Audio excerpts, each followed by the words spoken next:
జగనన్న గారు పరిపాలనే మాకు కావాలి. ఆయన ఓడించే మగోడు లేడు.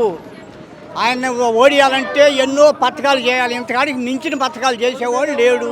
డబ్బులు 350,50,00,000 రూపాయలు దాచిపెట్టుకున్నవాడు నిన్నటిదాకా జైల్లో ఉండి ఇలా బయటకు వచ్చాడు. నేను నిలబడతాను అంటున్నాడు. దేనికి నిలబడేది? నువ్వు నిలబడతాను, నేను నిలబడటమే కానీ ఏమన్నా మనకేమన్నా పరిపాలన, మంచి పరిపాలన చేసి మనకేమన్నా సహాయం ఏమైనా అందించాడా? పేదలకి కానీ ఎవరికైనా బళ్ళు పిల్లలకు కానీ పండుకున్న వాళ్ళకి వచ్చి లేపి మాకు పింఛన్ ఇస్తున్నాడు.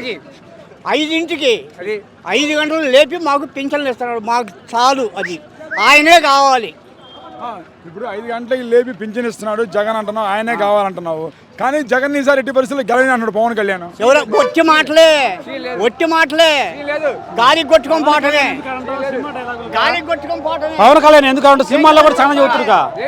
ఇప్పుడు సినిమాలో 100 మందిని కొట్టట్లా, సినిమాలో 100 మందిని కొడుతున్నాడు. అంతే అనుకుంటున్నాడు ఇది కూడా.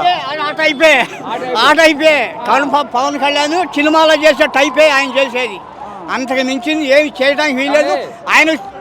ఆయన ఓట్లు ఆయనకు పడవు, వాళ్ళ భార్య చేయదు ఆయనకి ఓటు. మరి ఇప్పుడు చంద్రబాబు నాయుడు ఇప్పుడు రేపు ఇంతకంటే జగన్ ఎక్కువ పథకాలు ఇస్తున్నాం ఒకసారి చూడండి అన్నాడు. ఒట్టి మాటలన్నీ ఒట్టి మాటలే. అంత నెల కిందకి వచ్చింది ఆయన జైల్లో నుంచి బయటికి. ఎందుకు వేశారు జైల్లో? ఎన్ని డబ్బులు నూకాడు? ఆ డబ్బులు ఇవ్వాలి. ఈయన గారు చేసే డబ్బులు అన్నీ ఏమైనా ఆనాడు ఆయన చేసినప్పుడు పరిపాలన ఏమైనా డబ్బు అంతా ఏమైంది? దాచిపెట్టుకున్నాడు, బీరోలు మరీకి దాచిపెట్టుకున్నాడు. మనోడు అడిగాడు, నాకెందుకు నీ డబ్బులు అని మనోడు అడిగాడయ్యా.